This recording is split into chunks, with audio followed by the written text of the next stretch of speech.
Just a little history for those people who always try to make a difference. Say that Nubia and Tasseti are what the Romans and Greeks called Egypt. They were not two different entities. Actually, Tasseti and Nubia were one kingdom. And when the pharaoh of the first dynasty went and reconquered Nubia, it wasn't a conquest, it was a unification. Egypt and Nubia were one of the same. If you all ever been to Egypt, which I have, most of all your structures, the further south you go, or the older the structures get.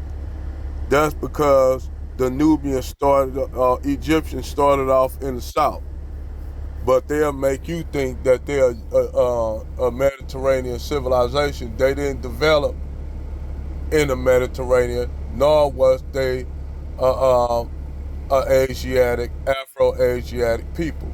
They were completely indigenous to the African continent. They didn't even speak what you call an Afro-Asiatic language. Now, eventually, what happened? You had those Nilotic people, which they started off as a mixture of the Nilotics and the Cushitic people, which the Cushitic people do speak an Afro-Asiatic branch of the language. But that's why I told you all in a video before that those people who you call Afro-Asiatic, those are the people who migrated back into Africa, like your Somalis, your Eritreans, your Ethiopians, your Djiboutians. Those were the Africans who left.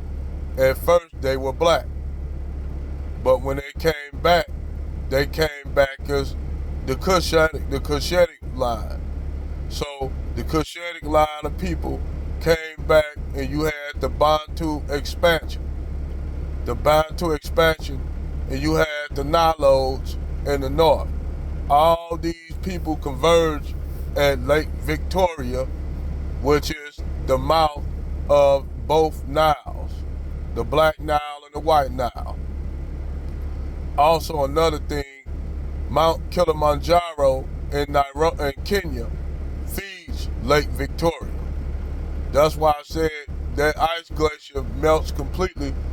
They're gonna be in there's gonna be a shit show over there in that region of Africa. It's gonna be a shit show if that glacier ever melts away, because that is how the Nile is fed. The Nile is fed by the glacial melt and the equatorial rain that comes from the forest, the jungles and stuff that's in the south. The equatorial rain and the glacier on top of Mount Kilimanjaro feeds Lake Victoria. So Lake Victoria is the source of the Nile, White Nile, and the Black Nile. Now back to what I was saying. These groups, the Bantu, the Nilotic, and the Cushitic, met. They intermarried with one another.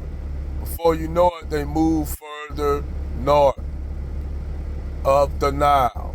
So they started building kingdoms in in Nubia. Then those kingdoms moved further and further north into what you call the Delta region, and they built the kingdom of Tasseti.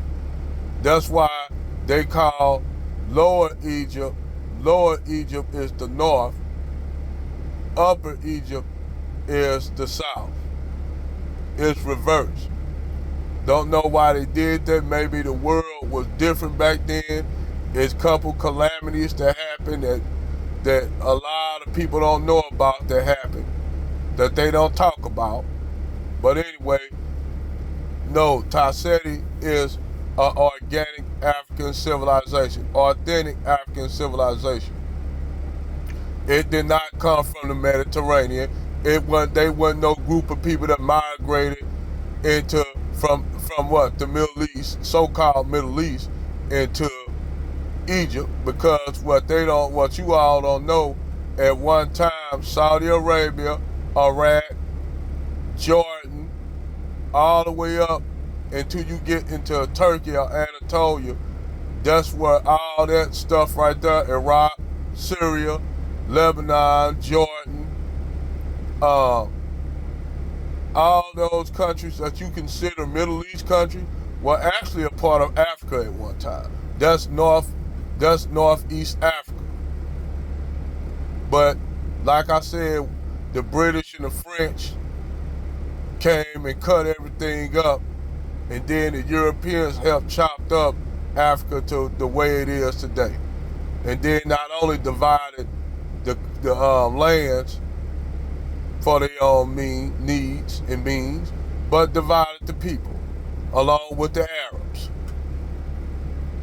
Before the Arabs came, yes, you had problems in Africa. You had tribalism. But before the Arabs and Europeans came, most of the time Arabs worked with each other and dealt with each other. Yes, you had wars and shit. It wasn't peaceful. It wasn't no civilizations are peaceful at all times. But we didn't have Islam. We vaguely had Christianity, which to me, anything that's with the Abrahamic religions, whether it be Christianity, Judaism, or Islam, are questionable and debatable at best, since they all are plagiarized religions off older religions. But I digress. Over and out.